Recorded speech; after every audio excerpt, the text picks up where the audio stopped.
হচ্ছে আর রুকু ফি কুল্লি রাকাত, প্রত্যেক রাকাতে রুকু দেওয়া, এই রুকু করা। আল্লাহ পাক রুকুর কথা কোরআনে কারীমে বর্ণনা করেছেন। সূরা হজ আয়াত নম্বর ৭৭ বলছেন, ইয়া আইয়ুহাল্লাযীনা আমানু রুকাউ ওয়াসজুদু, হে মুমিন সকল তোমরা রুকু করো আর সিজদা করো। কোরআনে যখন উল্লেখ করা হয়েছে তাহলে নামাজের ভিতরে রুকু করা কি রুকুন ফরজ, আর রুকু নামাজের বাইরে কোথাও নেই। সিজদা তো সিজদা শুকুর আছে, তাই না? সিজদা তেলাওয়াত আছে, কিন্তু রুকু আছে কি কোথাও?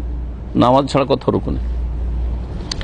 ওয়াকাদ সাবাতা রুকু বিআমরি রাসূল সাল্লাল্লাহু আলাইহি ওয়াসাল্লাম, আর রুকু করা নামাজের ভিতরে রাসূলুল্লাহ সাল্লাল্লাহু আলাইহি ওয়াসাল্লাম প্রমাণিত। বুখারী মুসলিমের হাদিস রয়েছে আবু হুরায়রা রাদিয়াল্লাহু তাআলা থেকে। রুকুর শাব্দিক অর্থ হচ্ছে ঝুঁকে যাওয়া, রুকু মানে ঝুঁকে যাওয়া। সেই জন্য আমাদের বাঙালি জাতির যে ওই কদমবুসি করা, বাপ মা শ্বশুর শাশুড়ির, নতুন বউ এসে শ্বশুর শাশুড়ি যত বাড়ির মুরব্বীর আছে সবারই কদমবুসি করবে, এটা রুকু, ঝুঁকে যাওয়া। রুকু একমাত্র আল্লাহর জন্য, সুতরাং জায়েজ নয়। কদমবুসি করা এক ধরনের শিরক, সতর্ক সাবধান। কদমবুসি করে আল্লাহকে নারাজ করবেন আর বাপ মাকে জাহিলগুলোকে রাজি করবেন, এটা করবেন না, খবরদার। কথা বলছে বেদাতিকে রাজি করবেন আর আল্লাহকে অসন্তুষ্ট করে এরকম কাজ করবেন না। কদমবুসি করা জায়েজ নয়, বিদআত, কমপক্ষে বিদআত, আর এটা শিরক হতে পারে। জি।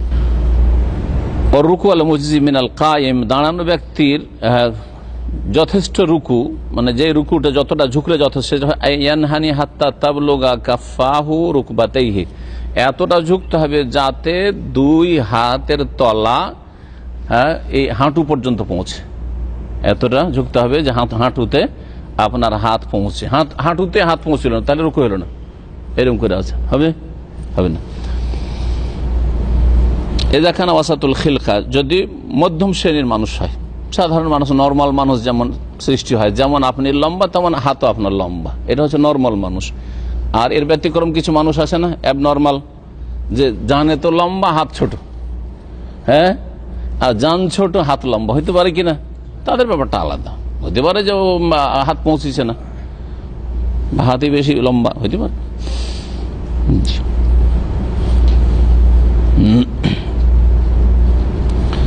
কিছু আলেমারা বলেছেন যে রুকুটা সেজদার কাছাকাছি নয়, কিয়ামের কাছাকাছি।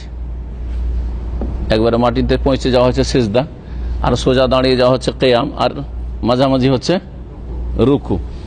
তো রুকুটা কোন দিকে বেশি হচ্ছে? কিয়ামের দিকে বেশি, কিন্তু এভাবে থাকবেন না, পিঠকে বরাবর রাখতে হবে, যেমন হাদিসে আছে।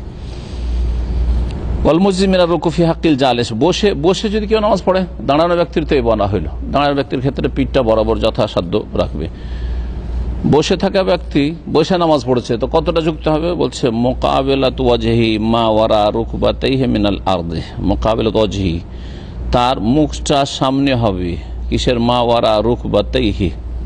জি, রুকবা মানে হচ্ছে হাঁটু, এই যে হাঁটুর পেছন দিক আছে, এরকম করে ঝুঁকবে। হ্যাঁ, ওর পিছন দিকে যে যতটা আছে অতটা ঝুঁকতে হবে। বসে আছেন, যদি চেয়ারে বসেন তো কতটা ঝুঁকবেন যাতে করে কি হয়ে যায়, এই হাঁটুর সমান মাথাটা ঝুঁকে। পঞ্চম রুকুন হচ্ছে আল ইতিদাল মিনা রুকু, রুকু থেকে দাঁড়ানো। রুকু থেকে দাঁড়িয়ে সোজা দাঁড়াইতে হবে।